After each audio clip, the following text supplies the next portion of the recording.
लभ्यत एव सद्भिः किन्तु प्रभुर्या प्रिय एव तस्य वन्दे गुरुश्री चरणारविन्दम्।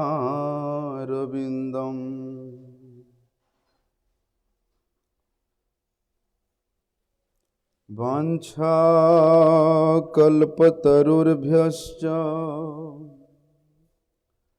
कृपा सिन्धुभ्य एव च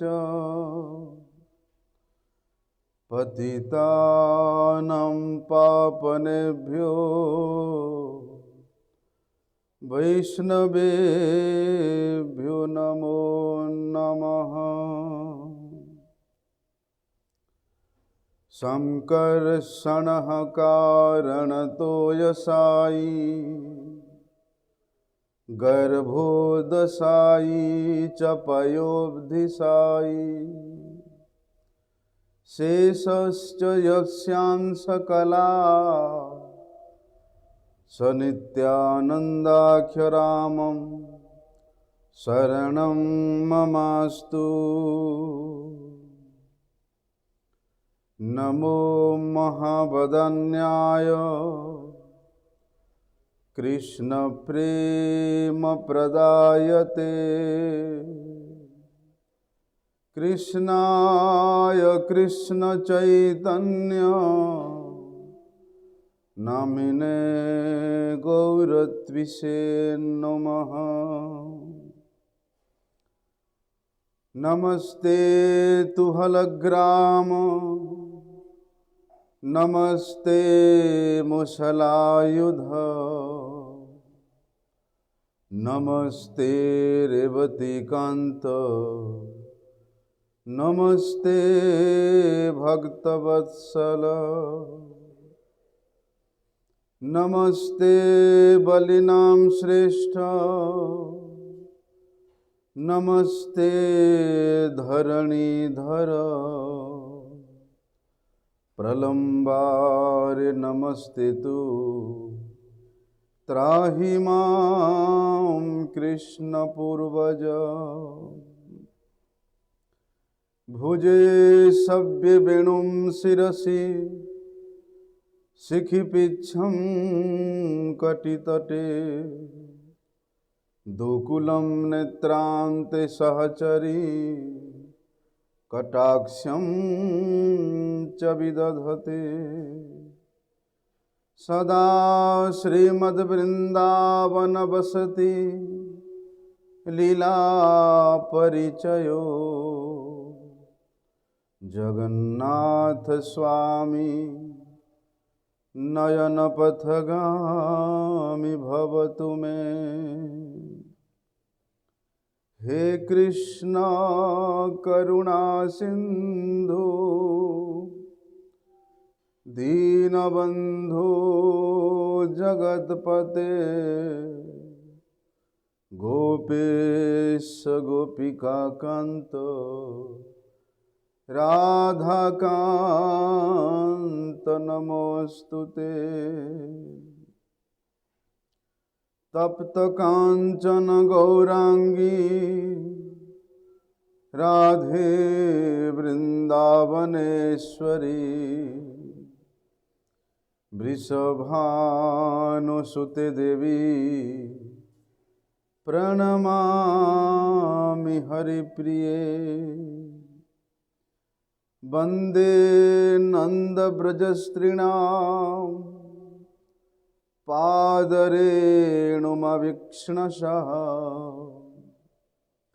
यासां हरिर्कथोद्गीतं पुनाति भुवनत्रयम्। नारायणं नमस्कृत्यं नरं चैव नरोत्तमं देवीं सरस्वती व्यासं ततो जयमुदीरये। नष्टप्रायेषु भद्रेषु नित्यं भागवतं सेवया भागवते उत्तमश्लोके भक्तिर्भवति नैष्ठिकी भक्त्या विहीनामपराधलक्ष्ये क्षिप्ताश्च कामादितरङ्गमध्ये कृपामयि त्वां शरणं प्रपन्नं वृन्दे नुमस्ते चरणारविन्दम् श्रीकृष्ण चैतन्य प्रभु नित्यानंद श्री अद्वैत गदाधर श्रीवासादि गौर भक्त वृंद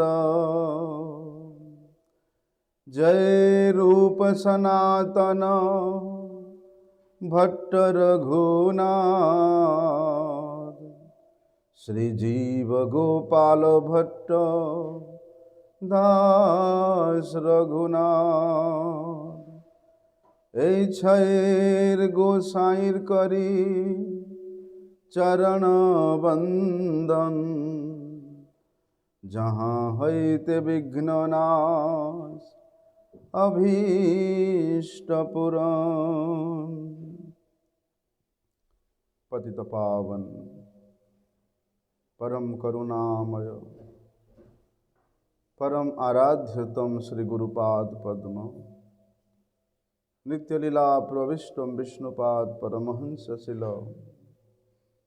भक्ति वल्लभ तीर्थ गोस्वामी गुरु महाराज जी के श्री अभय चरण कमल में अनंत कोटि साष्टांग दंडवत प्रणाम करते हुए उनकी अहेतु की कृपा प्रार्थना करता हूँ। परमाराध्यतम शिक्षा गुरुपाद पद्म नित्य लीला प्रविष्ट विष्णुपाद परमहंस शिल भक्ति विज्ञान भारती गोस्वामी महाराज के चरण कमल में अनंत कोटि साष्टांग दंडवत प्रणाम करते हुए उनकी हेतु की कृपा प्रार्थना।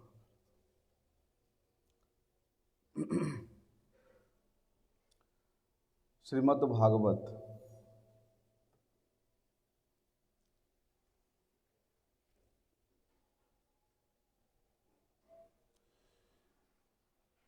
ये निगम शास्त्रों का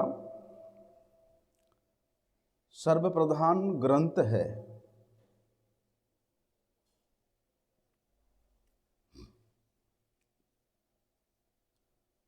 और श्रीमद् भागवत ही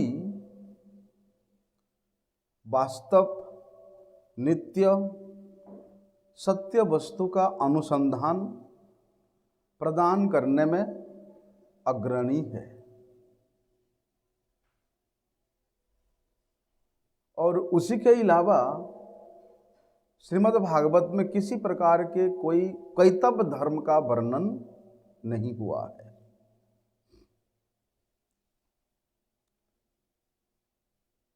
इसलिए जो लोग उस नित्य सत्य वास्तव वस्तु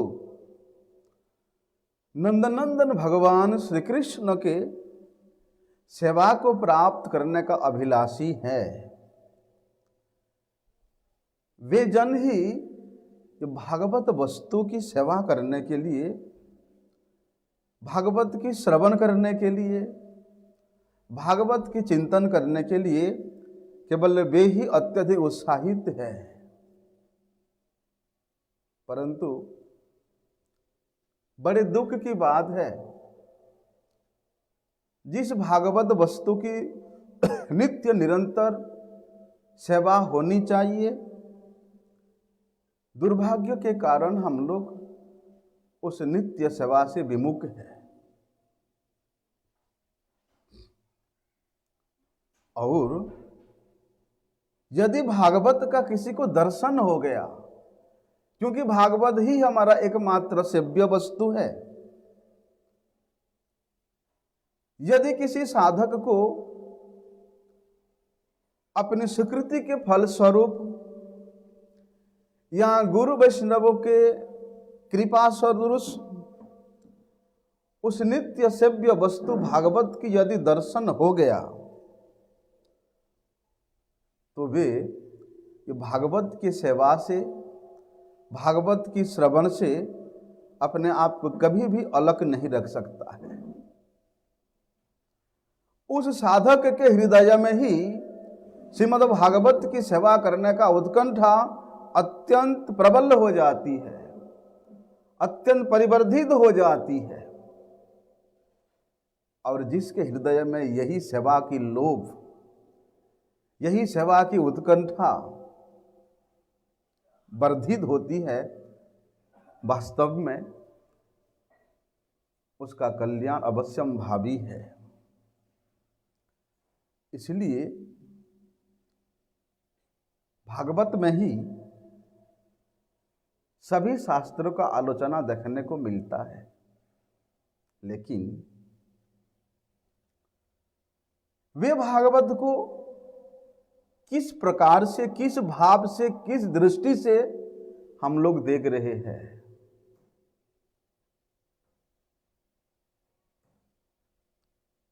यहां तक बता दिया कि यदि श्रीमद् भागवत सम्मुख में है तो दूसरे किसी शास्त्र की कोई आवश्यकता है ही नहीं। भागवत में ही सब कुछ है। धर्मः प्रज्झितो कैतवो अत्रो परम निर्मत्सराणाम सताम। इस श्लोक में एक शब्द आता है शुश्रूषुभिः तत्क्षणात्। शुश्रूषु, शुश्रूषु मतलब सेवा, सेवा धर्म। जो व्यक्ति भागवत के सेवा धर्म में प्रतिष्ठित हो गया वही सेवक है, वही वास्तव नित्य सेव्य वस्तु का नित्य सेवक है। जैसे हम लोग भगवत गीता में श्रवण करते हैं कि तद्विद्धि प्रणिपातेन परिप्रश्नेन सेवया। अभी जो घोड़ा की सेवा करता है उसको क्या कहते हैं? घोड़ा के सेवक को सहसी कहते हैं। जो कुत्ते का सेवा करता है उसको भंगी कहते हैं। जो लोहे का काम करता है उसको लोहार कहते हैं। और जो सोने का काम करता है उसको सोनार कहते हैं। और जो भागवत की सेवा करता है वो भागवत है। जो भगवान की सेवा करता है वो भक्त है। इसलिए भक्त होना है तो केवल भगवान का ही सेवा करना चाहिए। भक्त होना है तो केवल भागवत का ही सेवा करना चाहिए। भाई देखते हैं हम लोग कि संसार में मनुष्य जिन सब इस तुच्छ विषयों को लेकर के, तुच्छ वार्ताओं को लेकर के व्यस्त रहता है, बोलते उस तुच्छ बुद्धि से इन अनित्य नष्ट प्राय अतिहीन क्षीण वस्तु के में आबद्ध होने के कारण उसका बुद्धि विस्तीर्ण नहीं हो पाता भागवत को समझने में, भक्त को समझने में, भगवान को समझने में। इसलिए इस अनित्य संसार के अनित्य वस्तु में ही उसका मन आबद्ध होने के कारण, उसका बुद्धि आबद्ध होने के कारण उससे परे जो अनित्य, जो नित्य वस्तु है, जो चिन्मय वस्तु है, जो भगवत वस्तु है, उधर की उसका और कोई मन लगता ही नहीं है, या उसको उस पदार्थ को ग्रहण करने के लिए उसको कोई सुयोग भी नहीं मिलता है।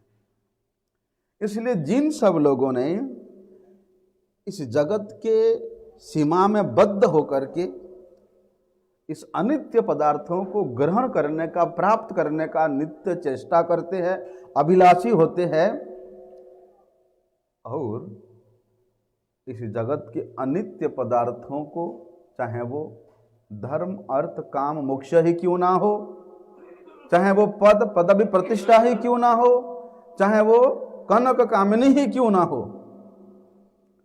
उसी में आबद्ध होकर के ये लोग भागवत को भी सीमाबद्ध करके इसको क्रय विक्रय का, खरीदने बेचने का वस्तु बना दिया है।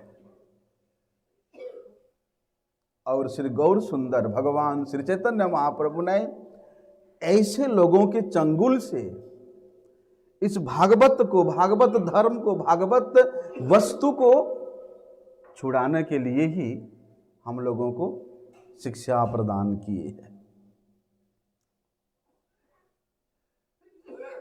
बोलने से नहीं चलेगा कि मैं तो भक्त हो गया हूं, मैं भागवत हो गया हूं, मैं संपूर्ण भागवत को समझ लिया हूं, पढ़ लिया हूं। यदि इस प्रकार का कोई व्यक्ति समझता है तो उसका तो भैया सर्वनाश है। अरे अनंत कोटि जन्मों में भी भागवत पढ़ना नहीं होता। ये कोई पुतला की खेल नहीं है, ये कोई जड़ी और रस प्रयुक्त कवि की कोई काल्पनिक कविता नहीं है, या इस जगत के चरित्रहीन लोगों के कोई अभिनय मात्र का स्वरूप नहीं है। जो व्यक्ति नित्य निरंतर भगवत सामुख्य में रह करके, भगवत नामात्मक स्वरूप का आश्रय लेकर के, गुरु वैष्णवों के अनुगत्य स्वीकार करके नित्य निरंतर भागवत की सेवा में नियुक्त है, केवल वे ही लोग भगवत भक्ति के द्वारा इस भागवत वस्तु के तत्व को जान पाते हैं, अनुभव कर पाते हैं। ऐसे नहीं कि मैं ही भोक्ता हूं, मैं ही दृष्टा हूं, मैं ही श्रवणकारी हूं, मैं ही आस्वादनकारी हूं, मैं ही प्रवचनकारी हूं, मैं ही चिंतनकारी हूं। यदि इस प्रकार के दुर्बुद्धि हमारे मन में आ जाता है तो इस असीम सीमा विशिष्ट श्रीमद् भागवत के वास्तविक सिद्धांत को कभी हम लोग नहीं समझ पाएंगे।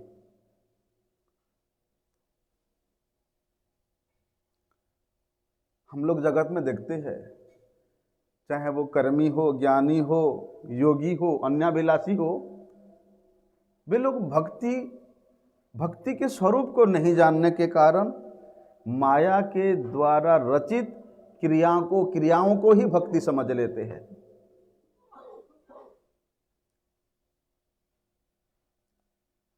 और जो लोग ऐसे लोगों के चंगुल में पड़ जाते हैं, वे मंगल के हाथ से हमेशा के लिए अपने हाथ धो देते हैं। उनको कभी भी छुटकारा नहीं मिल पाता है। इसलिए जब तक हमारे मन में ये विचार रहेगा, अरे मैं तो इतना वर्ष से घर छोड़ा हूँ, इतना साल से मैं मठ में रह रहा हूँ, इतना साल से मैं भक्ति कर रहा हूँ, मैं तो अपनी बुद्धि से, अपनी प्रांजल्यता से, अपनी विद्वता से भागवत को पढ़ लूँगा, भागवत को समझ लूँगा। यदि इस प्रकार के दुर्बुद्धि आया तो वो तब तक कितना भी डींगे मारे तो कभी भी भागवत को स्पर्श भी नहीं कर सकता है, वे कभी भी श्रीमद् भागवत तक पहुंच ही नहीं सकता है। कुछ लोग सोचते हैं, अरे हमने तो व्याकरण पढ़ा है, छंद विछंद अनुसार विसर्ग, भाषा का ज्ञान, संस्कृत का ज्ञान हमें तो प्रबल रूप से है, इसलिए श्रीमद् भागवत के शब्द और शब्दी का जो ज्ञान है वो हम अपनी बुद्धि से निर्णय कर लेंगे, हमें किसी गुरु वैष्णवों की अनुगत्य की आवश्यकता नहीं है। बोलते ऐसे दुर्बुद्धि परायण व्यक्ति का भी कभी भागवत पढ़ना नहीं होता है, भागवत श्रवण करना नहीं होता है। जगत गुरु शिला भक्ति सिद्धांत सरस्वती ठाकुर प्रभुपाद जी कहते हैं कि जो 24 घंटा में से 24 घंटा भगवान के सेवा में रत है, उनके पास जाकर के भागवत पढ़नी होगी, उनके पास जाकर के भागवत श्रवण करने होगी। उनसे ही जानना होगा कि ये भागवत क्या वस्तु है, ये भागवत कौन सी अक्षरों को धारण करके कौन सी शास्त्रों में भागवत का विचार है, उन्हीं से ही श्रवण करना पड़ेगा। तब जाकर के पता चलेगा कि कौन सी बात भागवत की है, कौन सी नहीं है, वो वास्तव रूप में हमारे समझ में आ जाएगा। इसलिए जो साधु 24 घंटा में से 24 घंटा भगवत सेवा में नियुक्त है, वे कभी भी अन्याभिलाषी नहीं हो सकता, वे कभी भी ज्ञानाभिलाषी नहीं हो सकता, वे कभी भी कर्माभिलाषी नहीं हो सकता। लेकिन अपने आप को भगवत सेवा में नियोजित करके तो देखो। बोलते कर्म से, ज्ञान से, अन्याभिलाष से वे ही भक्त संपूर्ण रूप से मुक्त है। और जो कर्म, ज्ञान, योग, अन्याभिलाष से मुक्त है, बोलते श्रीमद् भागवत उन्हीं की ही एकमात्र आराध्य वस्तु है, उन्हीं की ही एकमात्र सेव्य वस्तु है। वे जन ही भागवत की आराधना करना जानते हैं, वे जन ही भागवत की सेवा करना जानते हैं। भागवत को अर्थ संचय करने का जरिया बनाना, भागवत को पद पदवी प्रतिष्ठा प्राप्त करने का जरिया बनाना, भागवत को पुण्य संचय करने का जरिया बनाना, भागवत को दुख निवृत्ति के औषधि के रूप में ग्रहण करना, ये भागवत की सेवा नहीं है, ये भागवत की पाठ नहीं है, ये भागवत की कथा नहीं है। इसलिए जो वास्तविक रूप में अभक्त है, वे कभी भी भागवत पढ़ ही नहीं सकता, उसमें योग्यता ही नहीं है भागवत पढ़ने का। अरे जो भुक्ति प्राप्त करने के लिए, मुक्ति प्राप्त करने के लिए, संसार के काम वासनाओं को प्राप्त करने के लिए हमेशा पिपासा युक्त है, ऐसे व्यक्ति भागवत का कैसे स्पर्श कर सकता है? भुक्ति और मुक्ति प्राप्त करना जिसका प्रयोजन है, उस व्यक्ति का भागवत पाठ में कोई अधिकार नहीं है। और यदि वे किसी कारणवश भागवत की आलोचना करे भी, तो उससे उसको भागवत रस की प्राप्ति नहीं होगी। भागवत पाठ करना उसका सुखकर नहीं होगा, सुख नहीं मिल सकता है। जो व्यक्ति भगवान के स्वरूप को ही अंगीकार करने में, भगवान के नाम को ही अंगीकार करने में, भगवान के लीला को ही अंगीकार करने में हिचकिचाता है, वो व्यक्ति अर्थ प्राप्ति का आशा लेकर के, प्रतिष्ठा प्राप्ति का आशा लेकर के यदि भागवत सप्ताह की कथा करे भी, उसी से उसका नाश हो जाएगा। उसको वास्तविक भगवत रस का आस्वादन नहीं होगा। और ऐसे अन्याभिलाषियों के मुख से श्रवणकारी का भी कभी मंगल नहीं हो सकता है। इसलिए भागवत में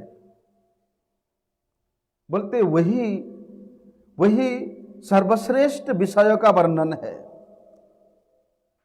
कृष्ण प्रेम की कथा का वर्णन है, जो कृष्ण प्रेम की जीव के आत्मा का नित्य धर्म के साथ जुड़ा हुआ है। जैसे मछली का प्राण जल के साथ जुड़ा हुआ है। यदि 1 मिनट के लिए भी आप जल से मछली को पृथक कर दें, तो उसका जीवन समाप्त हो जाएगा।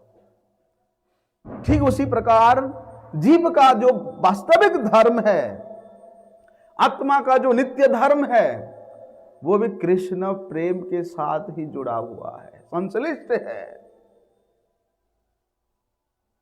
उस कृष्ण प्रेम प्राप्त करने का अभिलाषी नहीं होने के कारण ये संसार में हम लोग इतना कष्ट पा रहे हैं, त्रिताप में दग्धीभूत हो रहे हैं, पग पग पे अशांति की प्राप्ति हो रही है। देखो,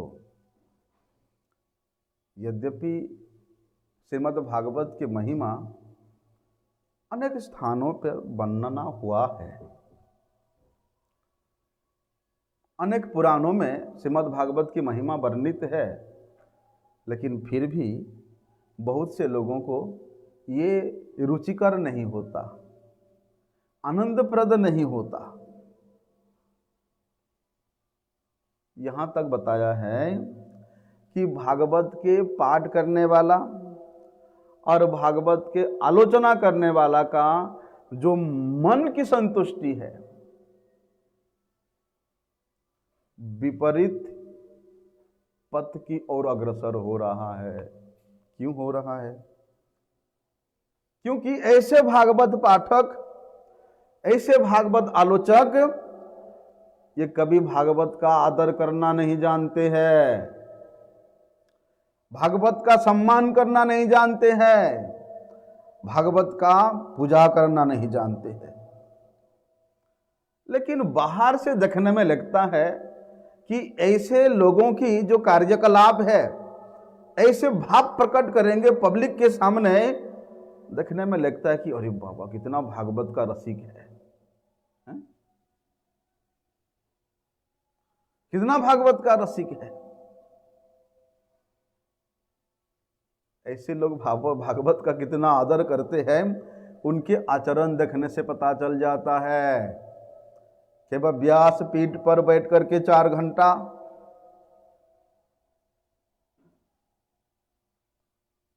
संगीत से संयुक्त कुछ कथाएं बोल देने से कोई भागवत पाठक नहीं हो जाता।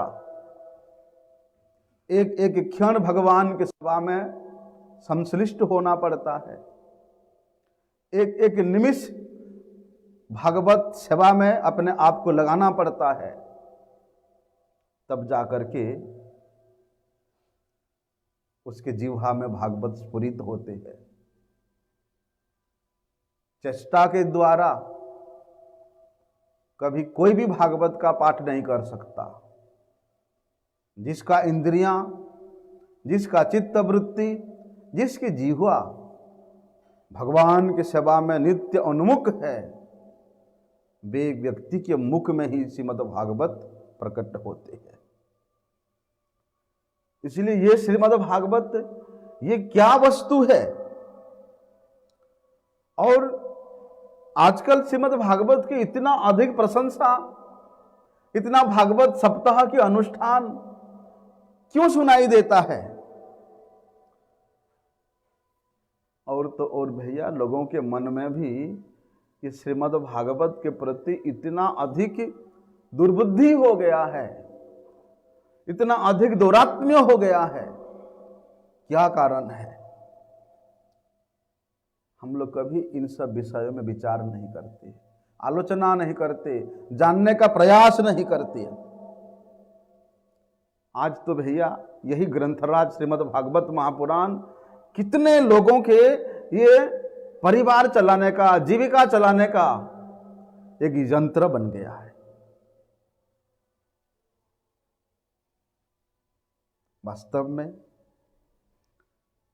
जो पारमार्थिक जन है, परमार्थ ही जिनका एकमात्र काम्य है, ऐसे जनों के आदर्श स्वरूप है श्रीमद् भागवत। ऐसे जनों की परम सेव्य है श्रीमद् भागवत। और वास्तव में ये संसार में वास करने वाले ये जो 4 वर्ण है, ये चारों वर्णों के ही परम आराध्य वस्तु है, परम सेव्य वस्तु है श्रीमद् भागवत। कितने प्रकार की कर्मों का अनुष्ठान के विषय में वर्णन है, कितने अवस्थाओं का, कितने व्यवस्थाओं का, कितना उपयोगी विचार का वर्णन श्रीमद् भागवत महापुराण में है। ब्रह्मचारी के ब्रह्मचारत्व, गृहस्थी के, वानप्रस्थ के, यति धर्म के, सन्यासी धर्म के पृथक पृथक रूप से श्रीमद् भागवत में वर्णन किया गया है। वर्ण के विचार से अलग अलग वर्ण का क्या लक्षण है, अलग अलग वर्ण का क्या विधान है, वे सब श्रीमद् भागवत निरूपण हुआ है। इसलिए भागवत में दर्शन की कथा है, ज्ञानियों की कथा है, सभी श्रेणियों के परम मंगल के लोक कथा है। इसलिए यह श्रीमद् भागवत सभी श्रेणियों के लोगों का परम प्रयोजनीय वस्तु है। पंडित हो, मूर्ख हो, स्त्री हो, पुरुष हो, संसार में आसक्त हो, संसार से मुक्त हो, सभी के लिए, सभी के कल्याण के लिए ये श्रीमद् भागवत परम आलोच्य वस्तु है। क्यों? क्योंकि ये भागवत भगवान से अभिन्न वस्तु है, ये भगवान के वांगमय स्वरूप विशिष्ट वस्तु है। जो बुद्धिमान पुरुष है, जो अनुभव युक्त पुरुष है, वे समझ पाएगा कि एक 24 वर्ष के युवा के द्वारा काव्य की उच्चारण और एक छोटे से बालक के द्वारा काव्य की उच्चारण भले ही देखने में एक जैसा है, एक काव्य है, एक शैली है, लेकिन किस में कितना अनुभव है उस काव्य के विषय में, दोनों का कितना उपलब्धि है उस काव्य के विषय में, उसको तो केवल बुद्धिमान पुरुष ही जान सकता है। हम लोग देखते हैं आजकल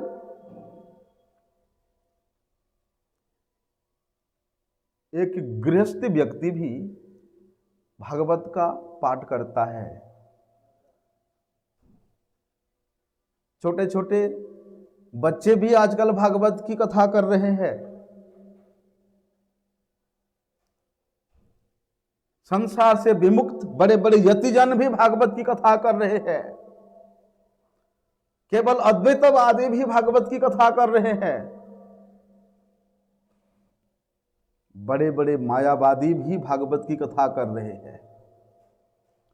लेकिन कथा एक है, कथा करने का शैली एक है, लेकिन भागवत में किसका कितना प्रवेश हुआ है, भागवत में कितना किसका अनुभव हुआ है, उसको तो केवल एक बुद्धिमान पुरुष, बुद्धिमान अर्थात जिसका बुद्धि भगवान के चरणों में अर्पित हो गया है, वे ही बुद्धिमान है। वे व्यक्ति ही जान सकता है कि भागवत में किसका कितना उपलब्धि हुआ है। कई बार क्या होता है, हम लोगों को इस पार्थक्य बोध के अभाव होने के कारण हम लोग निर्णय नहीं कर पाते हैं। जो भागवत वक्ता बड़े मधुर कंठ से भागवत की पाठ करता है, बड़े शैलियों से संगीत सुना करके लोगों को मुक्त करता है, जिसका बड़े बड़े नाम है, बड़े प्रतिष्ठा है, और जो सबसे अधिक मूल्य लेके भागवत कथा करता है, भैया आजकल ऐसे लोगों के पास लाखों की भीड़ होती है, लाखों के भीड़। क्यों? क्योंकि पार्थक्य बोध के अभाव के कारण वे लोग नहीं निर्णय कर पाते, नहीं समझ पाते, और उस भ्रांत में पड़े रहते हैं कि वास्तव में इन लोगों के मुख से ये भागवत को सप्ताह के रूप में श्रवण करके हमारा कल्याण होगा, हमारा मंगल होगा। कभी वे लोग विचार नहीं करते। वास्तव में श्रीमद् भागवत सभी स्तरों के लोगों के आलोचना का विषय है, चाहे वो तार्किक हो, चाहे वो मूक हो, चाहे वो तर्क ज्ञान से रहित हो, सभी अवस्था में भागवत की आलोचना करने का आवश्यकता है। सभी को भागवत आलोचना करने का योग्यता प्रदान प्राप्त करने का अधिकार है। इसमें किसी प्रकार का कोई संशय या किसी प्रकार का कोई समस्या नहीं है। परंतु भागवत दर्शन से, भागवत श्रवण से, भागवत पठन से हमारा उपलब्धि क्या हुआ है, हमारा संशय कितना दूरीभूत हुआ है, ये विचार करने योग्य है। क्या बताया भागवत में कि भिद्यन्ते हृदय ग्रंथि छिद्यन्ते सर्व संशया। बोलते ये भगवत स्वरूप भागवत श्रवण करने मात्र से ये भगवान के स्वरूप कानों के द्वारा हमारे हृदय में प्रवेश कर जाते हैं और हमारे हृदय के सभी प्रकार के ग्रंथि को, किस प्रकार के ग्रंथि को, भवबंधन से ग्रसित ग्रंथि को मुक्त कर देते हैं, सभी प्रकार के संशय समस्या के लिए समाप्त कर देते हैं। कभी हम लोगों ने प्रयास किया? जगत गुरु श्रील प्रभुपाद कहते थे कि मठन्ति बसंति छात्राः यस्मिन्। गौड़िया मठ ये पारमार्थिक शिक्षा क्षेत्र है, ये पारमार्थिक शिक्षा का सदन है। इसलिए गौड़िया मठ को भागवत मठ के नाम से भी जाना जाता है। यहाँ पर सभी शिक्षाओं के जो शिरोमणि है, परमार्थ शिक्षा के अतिरिक्त, परमार्थ अनुशीलन के अतिरिक्त यहाँ ना धर्म, कर्म, ज्ञान, भोग, मोक्ष की बातें यहाँ नहीं होता है। यहाँ पारमार्थिक अनुशीलन के अतिरिक्त दूसरा कोई कार्य ही नहीं है। इसलिए ये भागवत मठ कहो, इसको भक्ति मठ कहो, इसको गौड़िया मठ कहो, यहाँ भगवान के सेवा के अतिरिक्त, भगवान के प्रीति विधान के अतिरिक्त यहाँ दूसरा कुछ कार्य नहीं होता। इसलिए जिसका भगवान के सेवा में अनुराग है, जिसका भगवान के सेवा में आग्रह है, लोभ है, बोलते केवल ऐसे अनुराग विशिष्ट व्यक्ति ही यहां वास करे। अगर आपको 10-10 बजे तक सोना है तो घर में जाकर के सो जाओ, कोई लाभ नहीं होगा गौड़िया मठ में वास करके। सेवा से विमुख होकर के, सेवा का विरोधी बन करके यदि आप गौड़िया मठ में वास कर रहे हो तो आपका कभी मंगल नहीं हो सकता है। चाहे वो अन्याभिलाषी हो, कर्मी हो, ज्ञानी हो, अभक्त हो, किसी का भी यहां निरुद्देश्य होकर के वास करने की कोई आवश्यकता नहीं है। जो एकमात्र सत उद्देश्य है, जो एकमात्र चरम लक्ष्य है, भगवत प्रीति प्राप्त करना, भगवत सेवा प्राप्त करना, जिसका इस प्रकार की लालसा है, केवल वे ही गौड़िया मठ में वास करें। इसलिए ये गौड़िया मठ में, इस भक्ति मठ में यहाँ पंचरात्र विधि से भगवान की अर्चन होता है। भगवान को भोग राग उस विधि से लगाया जाता है। इसलिए उस भगवत वस्तु अर्थात भगवान के भोग्य वस्तु, भगवान को समर्पित होने के बाद उस भगवत उच्छिष्ट अन्न को, उस भगवत उच्छिष्ट महाप्रसाद को ग्रहण किया जाता है। किस भाव से? प्रसाद के रूप में ग्रहण किया जाता है। इसलिए श्रील प्रभुपाद जी कहते थे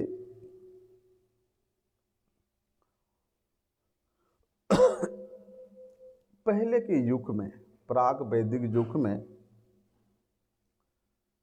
केवल एक ही विचार था। क्या विचार? भागवत का विचार था। एक ही आलोचना का विषय था।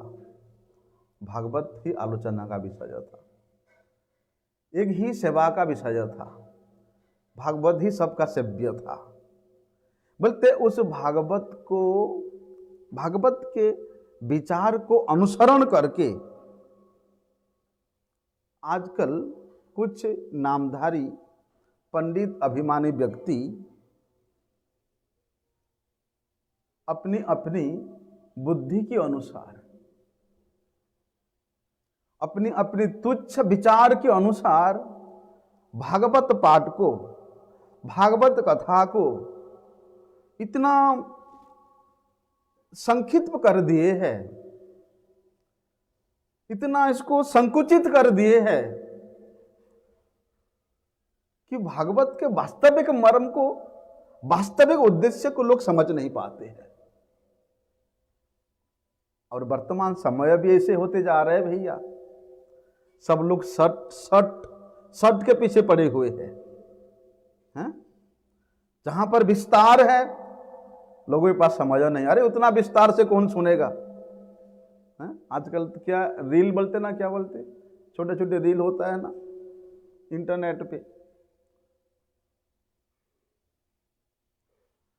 भैया जो वास्तविक साधु के मुख से जो कथा हुआ है उसको श्रवण करने वाला नहीं मिलेगा, लेकिन छोटे छोटे रील सुनने वाले मिलियन होते हैं।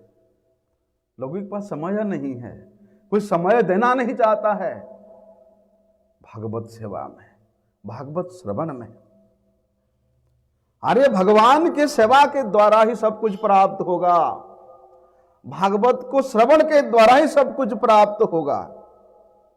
इसलिए एकमात्र यदि भागवत को ही संरक्षित रख करके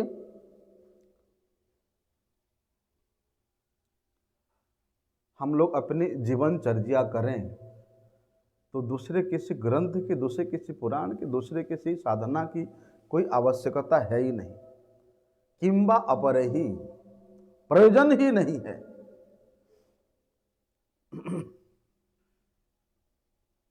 श्रीमद् भागवत तो भैया वही ग्रंथ है जो भागवत के स्वरूप के विरुद्ध में कथा करते हैं। ऐसे लोगों के, ऐसे कथा वक्ताओं के अवधारणा को, ऐसे कथा वक्ताओं के भावनाओं को संपूर्ण रूप से अकर्मण्यता के रूप में प्रयुक्त दिखाने के लिए श्रीमद् भागवत उनके आंखों में उंगली दिखा करके प्रमाण है। ऐसे लोगों की आंखों में उंगली डाल करके श्रीमद् भागवत दिखा रहे कि तुम्हारा ये विचार 100% गलत है। फिर भी लोग भागवत के विचार को ग्रहण करने को कोई तैयार ही नहीं है। जहां जितना सहज का, जहां जितना सरल का, जहां जितना सट का प्रयुक्त होता है लोग उसी के प्रति भागते हैं। परंतु भागवत हम लोगों की क्या शिक्षा देता है? भागवत हम लोगों को कौन सी वस्तु दर्शन कराता है? भागवत हम लोगों को कौन सी रस प्रदान कराता है? उसका विचार हम लोग नहीं करते हैं। गए कथा में 1-2 घंटा बैठ गए, नाच गान कर लिया और थोड़ा सा काल्पनिक आंसू बहा दिया और दिखाते कि हम बड़े भागवत श्रवण करने वाले हैं, बड़े भागवत पाठक हैं। अरे श्रीमद् भागवत रूपी ये जो दुष्प्राप्य वैकुंठ की कथा है, ये श्रवण और कीर्तन का सुयोग प्रदान करने के लिए ही गौड़ीय मठ निर्माण हुआ है। ये गौड़ीय मठ का जो सदन है ये केवल उसके लिए है।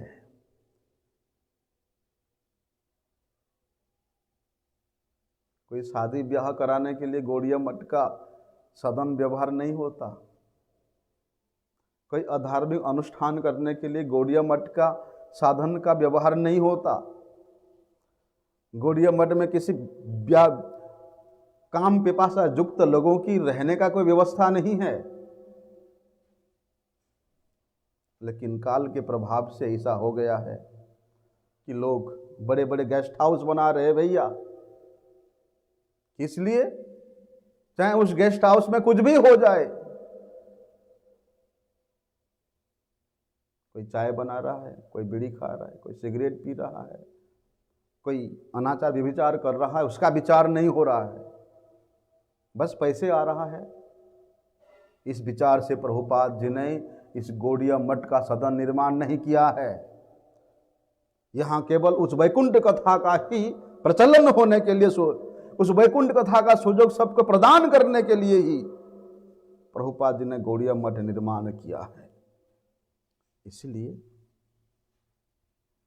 प्रभुपाद जी कहते थे कि देश के स्थान स्थान पर, विशेष रूप से जहां विशेष कली का प्रभाव है, उसी स्थान पर श्रवण सदन का निर्माण होना चाहिए, गौड़ीय सदन का निर्माण होना चाहिए, ताकि उन लोगों के कानों में भी भागवत की कथा प्रवेश करे, प्रविष्ट होकर के कथाओं के प्रति उनका रुचि श्रद्धा उत्पन्न हो सके। क्योंकि जगत के लोगों का कल्याण दूसरे किसी साधन से नहीं है, एकमात्र भागवत श्रवण से ही चरम कल्याण होगा।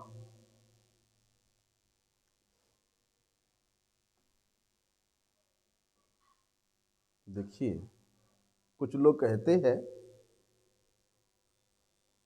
कि ये जो पुराणों की कथाएं हैं ये तो व्यर्थ है, ये तो काल्पनिक कहानियां हैं, ये तो पुरानी हो गया, पुरानी कथाएं हैं, उसको सुनने से क्या होगा। कोई कहते हैं कि भागवत तो अभी कुछ साल पहले बोबदेव नाम का एक व्यक्ति ने लिखा है। जो भागवत विरोधी असत संप्रदाय के लोग हैं, वे लोग श्रीमद् भागवत को श्री कृष्ण द्वैपायन वेद व्यास के द्वारा रचित ग्रंथ मानने को तैयार ही नहीं है। परम वेद व्यास जी के प्रति ऐसे दुर्वृत्ति परायण लोग दोषयुक्त दोषपरायण दोषारोपण करते हुए क्या कहते हैं, अरे अभी तो ये जब से ख्रीष्टाब्द शुरू हुआ, प्रायः या तो त्रयोदश या दशम शताब्दी के बीच में ही ये भागवत नाम के ग्रंथ लिखा गया है। अर्थात भागवत की आधुनिकता का प्रमाण देने के लिए वे लोग अपनी घृणित चेष्टा करते हैं। कोई इस बात का विचार नहीं करता। इसलिए इस गौड़ीय सदन में इसका मूल कारण विशेष रूप से आलोचना होनी चाहिए, विचार होनी चाहिए। जिन्होंने हमारे परम आराध्य परम सेव्य भगवान के स्वरूप को नष्ट करने का प्रयास किया,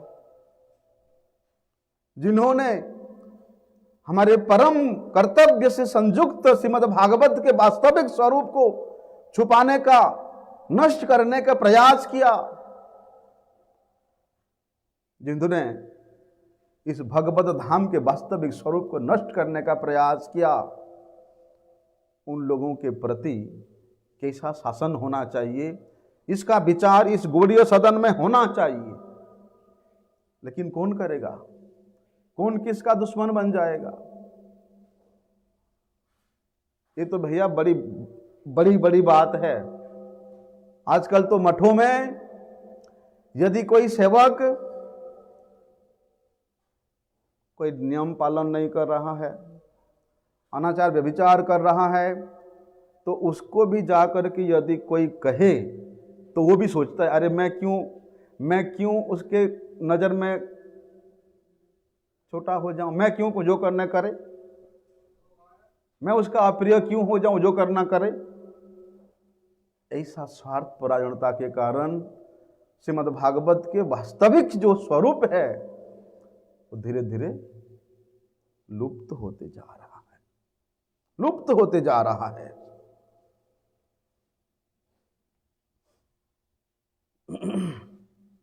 इसलिए इस गौड़ीय सदन में इन सब विचारों का आलोचना होना चाहिए, भागवत की आलोचना होना चाहिए। भागवत कथा की जो क्रय विक्रय हो रहा है, श्रील भक्ति सिद्धांत सरस्वती ठाकुर प्रभुपाद जी ने विशेष रूप से भागवत सप्ताह रूपी अनुष्ठान करने का मना किया है।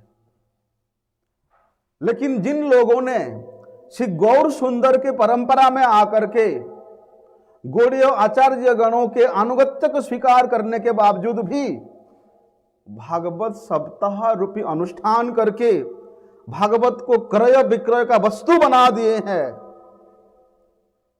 वे लोग कभी भी गौड़ीय परंपरा के अनुगत नहीं हो सकते हैं। वे लोग कभी भी श्रीमन महाप्रभु की शिक्षा को ग्रहण करने वाले नहीं हो सकते हैं। हो सकता है श्रील प्रभुपाद जी के ये वाणी हम लोगों को अच्छी ना लगे, लेकिन अपने संप्रदाय के, अपने आचार्यों के, अपने महाजनों के द्वारा प्रदर्शित जो आचार विचार और भजन की निष्ठा है, एक सत शिष्य को उसको कभी भी त्याग नहीं करना चाहिए, उससे रहित नहीं होना चाहिए। इसी से हमारा कल्याण हो ही नहीं सकता है।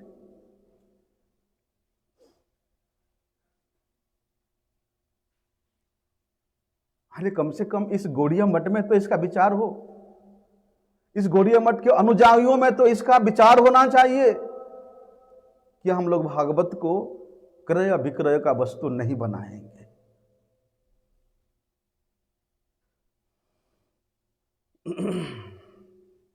इसलिए सांसारिक जो विषय वस्तु है,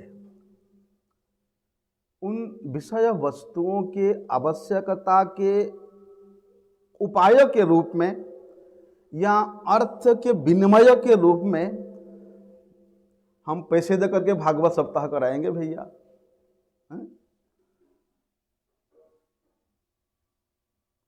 जो व्यक्ति पैसे दे करके भागवत कथा कराने का विचार लाता है और जो व्यक्ति पैसे ले करके भागवत श्रवण कराने का विचार ला देता है,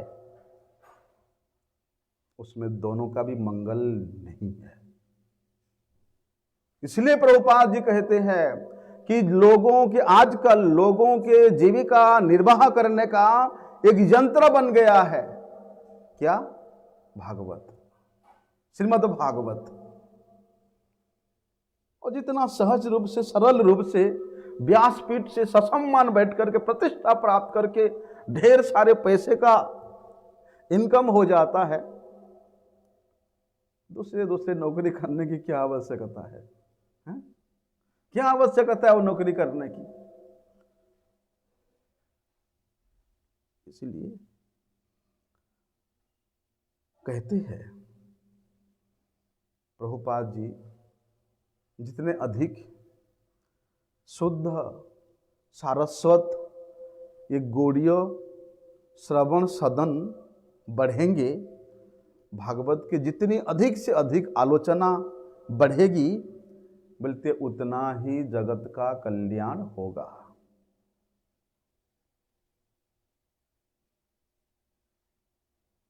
उतना ही कल्याण होगा।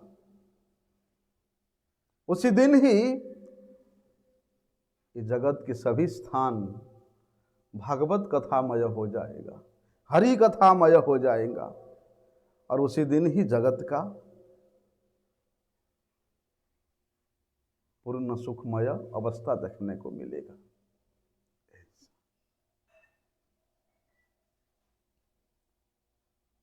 इसलिए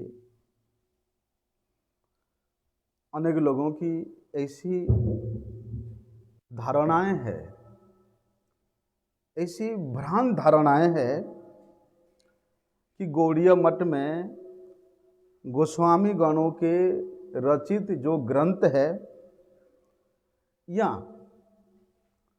गौड़ीय मठ में भागवत कथा को केंद्रित करके, भागवत कथा को आवृत करके यहाँ पर और कथाएं बोली जाती है।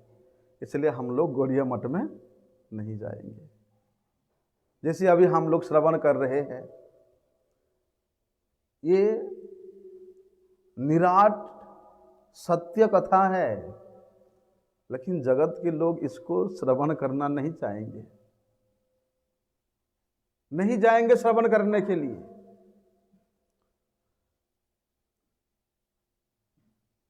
किंतु हमारा क्या विचार है?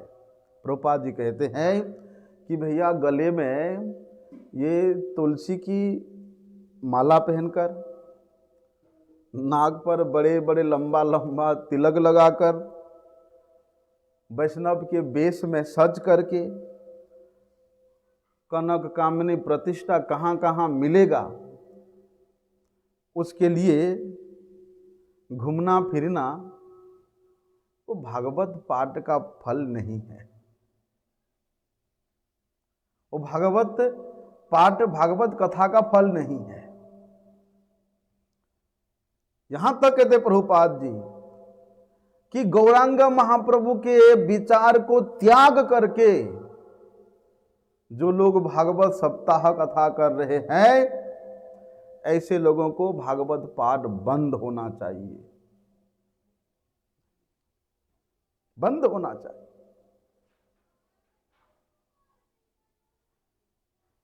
प्रभुपाद जी अपनी एक घटना सुनाते थे। 1904 में नीलाचल में उन्होंने श्री चैतन्य चरितामृत की व्याख्या करना प्रारंभ किया था। बहुत से लोग सुनने के लिए आते थे और उनमें से भी बहुत से लोगों को प्रभुपाद जी के उन बातों को समझ में नहीं आता था। जो लोग खाने पीने और सुविधापूर्वक रहने में ही व्यस्त है, वे लोग प्रभुपाद जी के वाणी से, गौड़ीय मठ के वाणी से, वैकुंठ कथा से, वैष्णवता से, ऐसे लोग सैकड़ों हजारों योजन दूर है।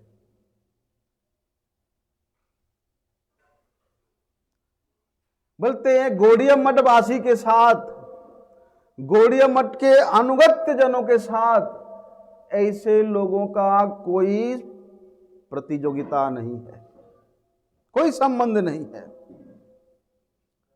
हम लोग श्री कृष्ण विमुख लोगों के संग से हजारों योजन दूर रहना चाहिए, अवस्थित होना चाहिए। हाँ, जिसके हृदय में भागवत कथा श्रवण करने का आकांक्षा है, ऐसे लोगों के साथ हमारा संबंध है। जो समर्पित आत्मा है, जो भगवत सेवा परायण है, जो भगवत नाम परायण है, बोलते ऐसे व्यक्तियों के निकट जाकर के भागवत श्रवण करना चाहिए, भागवत पाठ करना चाहिए, भागवत कीर्तन करना चाहिए। दूसरी बात यह कि जो व्यक्ति खुद कुएं में पड़ा हुआ है, वो दूसरे को कुएं से कैसे निकाल सकता है? हा? जो खुद दुख में पड़ा हुआ है, वो दूसरे का उद्धार कैसे कर सकता है?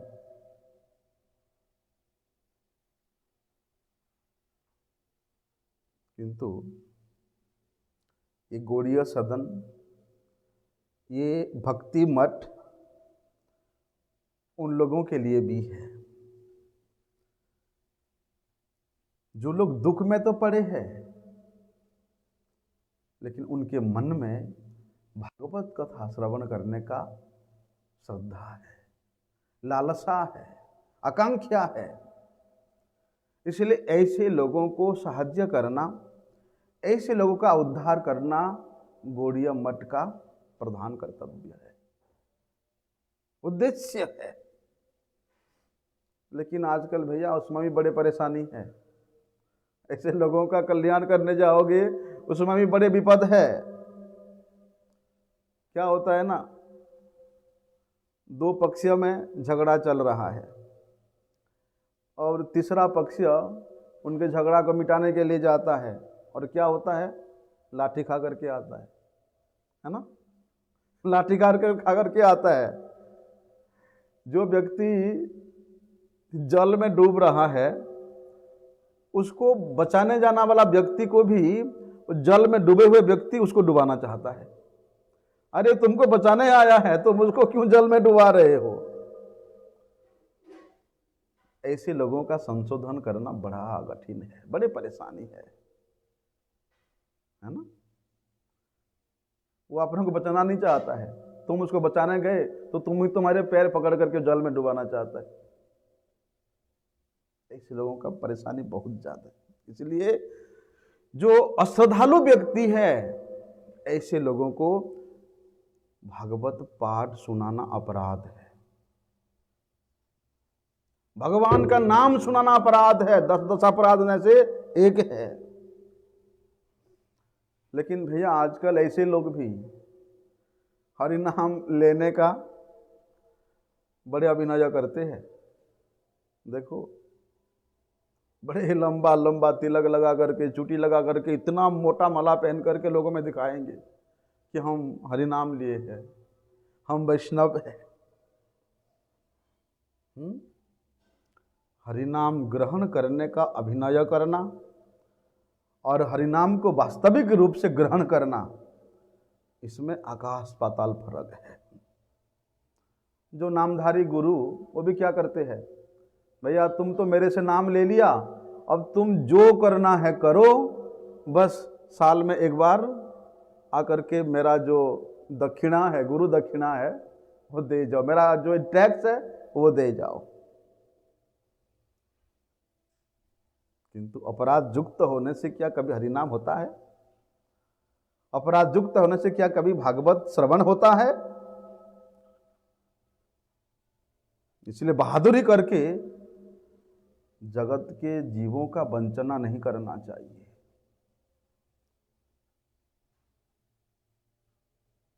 कि मैं सबका उद्धार कर लूंगा, मैं सबका कल्याण कर लूंगा, मैं सबको हरिनाम करा दूंगा,